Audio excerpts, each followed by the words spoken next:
25 de qué relación tuvieron Pedro y María Magdalena. Más que todo encontramos esto en el Evangelio de San Juan y dice así.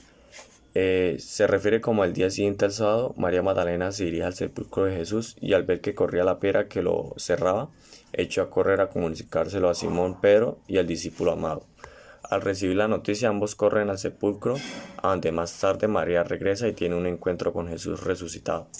Esto es todo lo que los evangelios nos dicen sobre la relación que tuvo Pedro con María Magdalena. Desde el punto de vista histórico no se puede añadir más. El Evangelio de Pedro, un evangelio apócrifo, quizá del siglo II, que relata las últimas escenas de la pasión y la resurrección y las apariciones de Jesús resucitado.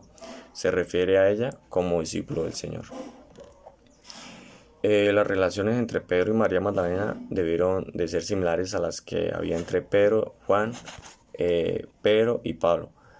Pedro y Salomé, etc. Es decir, las propias del que estaba al frente de la iglesia con los otros que habían sido discípulos del Señor y que después de la resurrección daban testimonios de resucitado y proclamaban el Evangelio.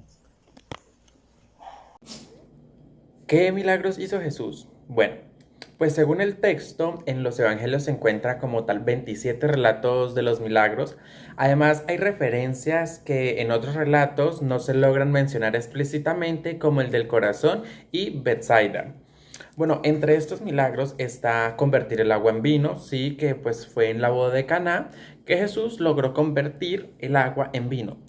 Otro de estos milagros fue curar a un ciego, sí, que al frotarle los ojos, él pudo recuperar la vista. El siguiente milagro es curar a un paralítico, ¿sí? Jesús curó a un hombre que estaba postrado en la cama durante 38 años. También multiplicó el alimento, dando así un alimento a 500 personas, que fue pan y peces. También él logró realizar pues estos alimentos. También él pudo realizar todos estos milagros para confiar en que entre que todas las personas estaban viéndolos, se dieran cuenta de que el reino de Dios estaba presente en él, anunciando así pues la derrota completa de Satanás y aumentar la fe en cada persona. Según Juan, todos estos milagros eran signos de otras realidades espirituales. Jesús quiso fundar una iglesia. Pues la predicción de Jesús se diría en primer lugar, la predicción se dirigía más que todo a Israel, sí, al pueblo al que él fue enviado. Sí, desde el comienzo de su actividad, él invitaba a todos a una conversación, una señal mucho más evidente de que Jesús tenía la intención de reunir y tener cierta alianza.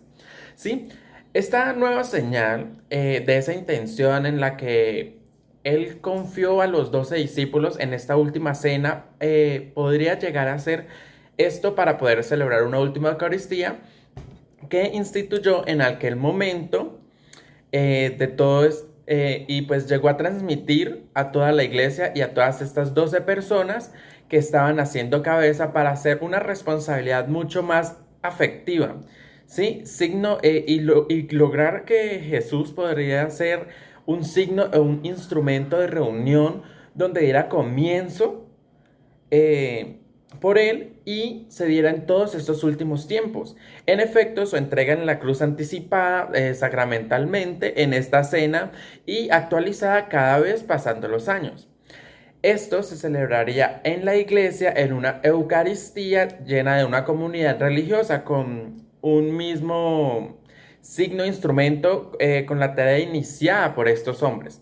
Sí, la donación total de Cristo a nuestra salvación anticipada por la institución y la Eucaristía consumada por estas mismas en la cruz en la muerte de Jesús.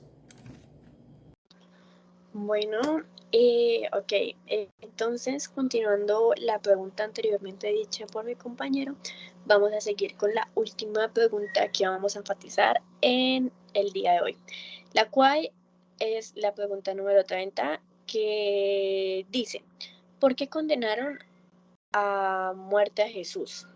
Entonces, explicando un poco más allá y demás, Jesús primeramente causó un gran renombre y fama conforme avanzaba predicando y dando a conocer su palabra en lo que fue todo el país. Así que las autoridades religiosas y romanas de aquel momento se encontraban un tanto inquietas por lo que Jesús había causado un gran renombre, había obtenido un gran renombre en todo el país, y aparte de eso estaba obteniendo seguidores de forma muy rápida, y pues muchas personas le seguían, le acompañaban y digamos que enfatizaban su palabra en su diario vivir, eh, predicando sobre el reino de Dios, lo cual digamos que les resultaba un tanto inquietante para las autoridades religiosas y romanas de aquel momento. Entonces, lo que fue ya la llegada de Jesús a Galilea, ya para lo de la Pascua y demás, Jesús fue detenido y su caso fue examinado por el Sanedrín de ese entonces. No hizo un proceso formal a su caso, sino que se trató de un interrogatorio en distintos domicilios particulares, para que de esta forma contrastara las acusaciones recibidas o las sospechas que se tenían sobre sus enseñanzas y predicaciones de ese entonces.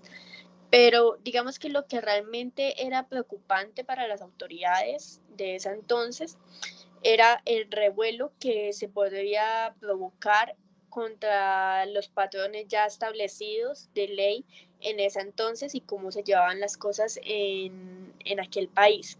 Entonces, esto lo que hizo fue generar una agitación popular, dividiendo en bandos que eran los que seguían a las creencias religiosas de ese entonces y las personas que se estaban guiando a las creencias nuevas que estaba generando Jesús en ese entonces, lo cual los romanos pues no iban a tolerar mucho.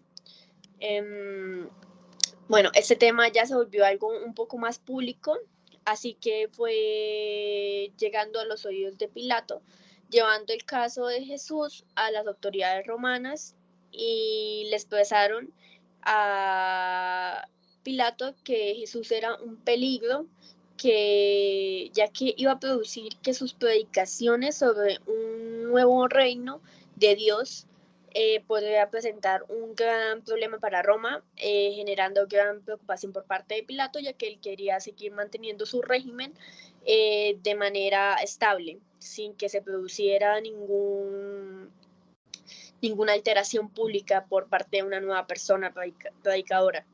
Entonces esto llevó a Pilato a optar por un proceso en el cual el propio prefecto determinaba el procedimiento y este mismo dictaba la sentencia.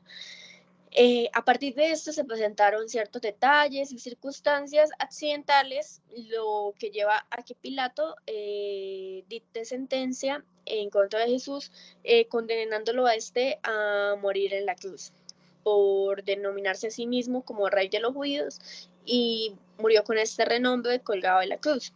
Entonces se puede enfatizar más que todo que su muerte, o bueno, condenaron a Jesús principalmente por delitos relacionados con los desórdenes públicos que se podrían producir en el método de ejecución elegido. La crucifixión era un castigo que se aplicaba a los esclavos y a los criminales, incluyendo a los rebeldes, sediciosos, y solo las autoridades romanas, en este caso del prefecto, que era Poncio Pilato, tenían la potestad para ejecutarla. Entonces se le asignó este método de muerte al considerarse un rebelde, considerarse como un tipo de rebelde el cual estaba enfatizando y fomentando un desorden público. Y aunque la religión sin duda tuvo que ver en ella, no fue motivo de la condena, no fue el motivo de la condena. Para los falsos profetas la condena era la lapidación, y esta era ejecutada por los propios judíos, en tanto que se trataba de una cuestión religiosa. En fin, entonces fue básicamente eso. ¿Por qué fue condenado Jesús a muerte? Básicamente pues por delitos relacionados con desórdenes públicos, que podían perjudicar al reinado y a cómo se llevaban las cosas en ese tiempo. Y pues de esto básicamente trata nuestra presentación. Muchísimas gracias a todos por su atención.